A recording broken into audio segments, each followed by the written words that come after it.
우리가 얻은 결과를 이제 에이전트의 효용함수에 한번 대입해 보겠습니다. 그래서 pay의 기대값 expected value를 그대로 여기다 썼고요. expected value를 계산할 때 log 컴포넌트에 해당하는 엡실론은 나타나지 않습니다. 엡실론의 기대값이 항상 제로라고 우리가 가정을 했기 때문인 것이고요. 그 다음에 이제 variance를 우리가 바로 앞 슬라이드에서 b제곱 곱하기 엡실론의 분산입니다. 엡실론의 분산이 바로 시그마 제곱이고요. 그래서 뭐 시그마는 어떤 하나의 값을 갖는다고 생각하시면 돼요. 뭐 어떤 문자로 우리가 표현을 하긴 하지만 뭐 분산이 1이면 1, 뭐 2면 2 이런 값을 갖는다라고 보겠습니다.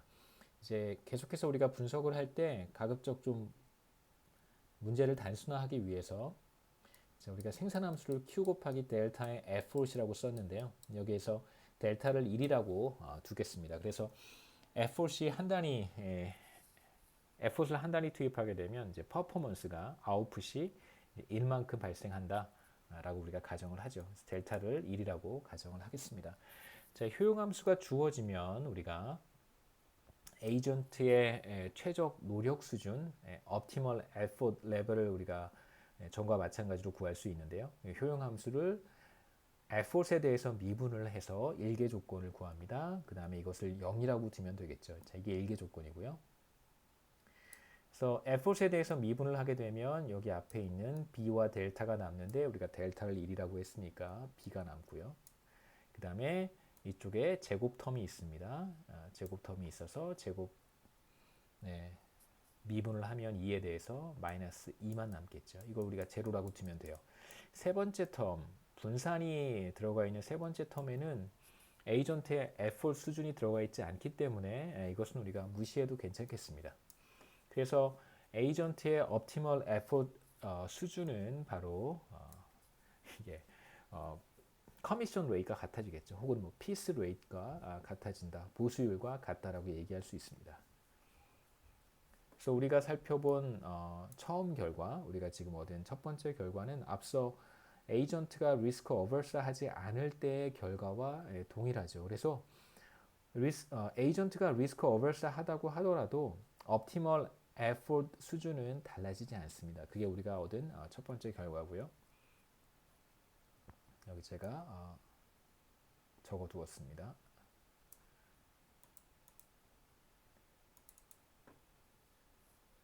자, 이젠 우리가 어떤 조금 복잡한 계산들을 하긴 하는데요. 뭐 이것이 개념적으로 어려운 것보다는 여러분들이 이제 식을 제가 어떻게 전개해 가는지 잘 눈여겨 보시면 좋겠습니다. 자, 이제 에이전트의 유틸리티 펑션을 다시 한번 쓰는데요. 자, 이번에는 effort을 그대로 남겨두지 않고 이제 optimal effort 수준을 우리가 찾았잖아요. 그게 커미션 레이트가 같아진다는 결과를 얻었습니다.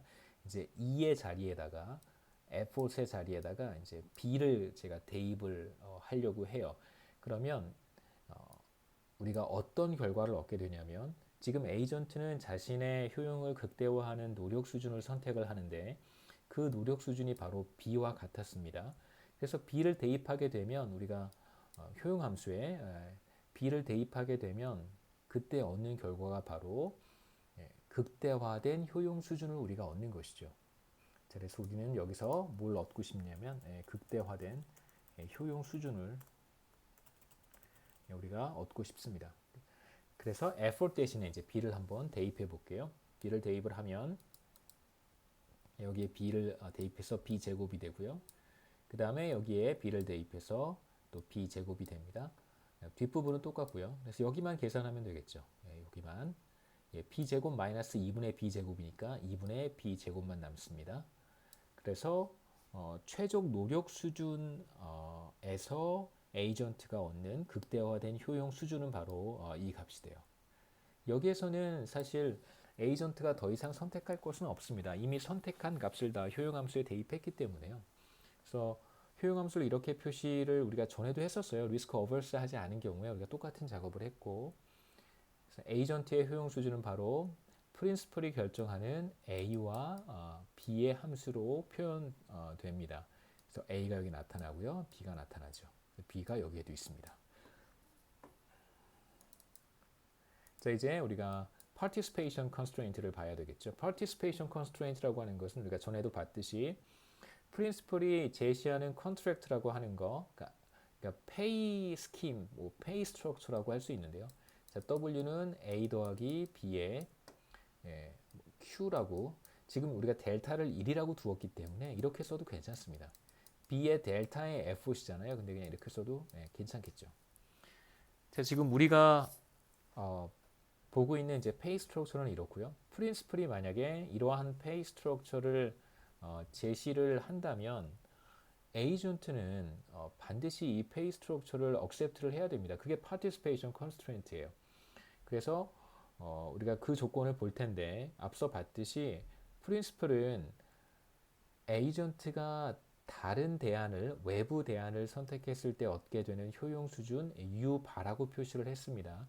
이 U바보다 더 높은 효용 수준을 얻게끔 만들지는 않을 거라는 거예요. 그러니까 에이전트는 아웃사이드 옵션을 테이크하거나 혹은 프린시펄이 제시한 컨트랙트를 억셉트하거나 둘 사이의 효용이 같다면 그렇다면 우리는 어떤 가정을 하냐면 그러면 그냥 프린시펄이 제시한 페이 스트럭처를 억셉트한다라고 가정을 했었습니다.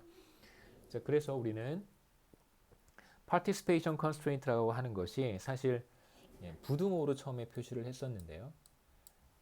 프린시플 입장에서는 더 높은 효용을 얻도록 할 인센티브는 없으니까 가능한 이제 페이 수준을 낮춰서 이 둘이 같아지게 만들 것입니다. 이게 바로 이제 우리가 participation constraint가 등호로 성립한다라고 했던 것이고요.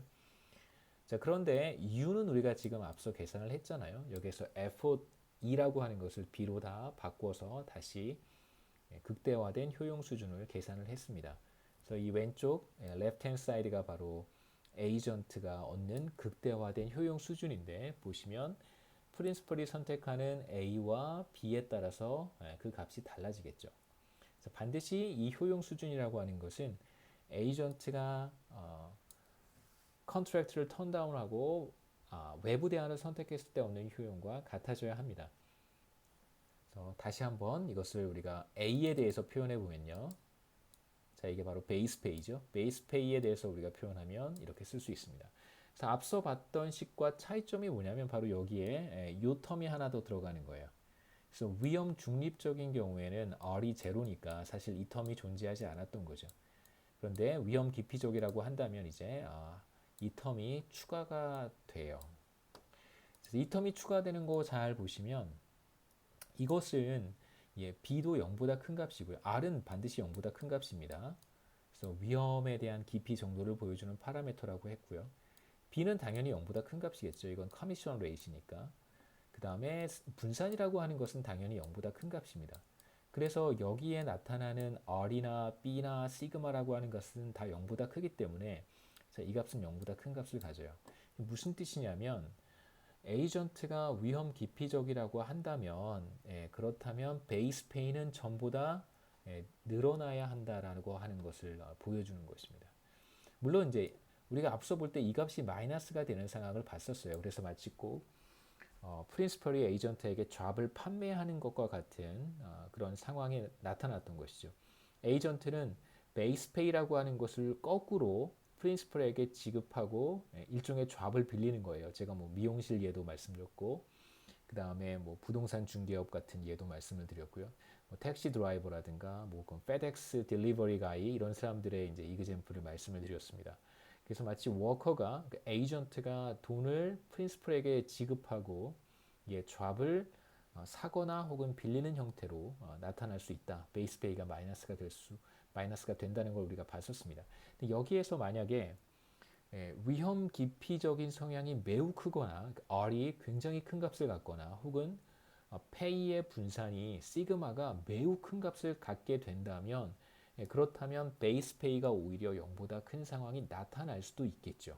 그러니까 R이 매우 큰 값을 갖거나 혹은 럭 컴포넌트라고 하는 것의 분산인 시그마 제곱이 매우 큰 값을 갖는다면 이 값이 커질 거 아니겠어요. 그러면 우리가 처음에 봤던 프린시펄 에이전트 문제에서 베이스 페이가 마이너스가 되는 상황이 오히려 플러스가 되는 상황도 나타날 수는 있습니다.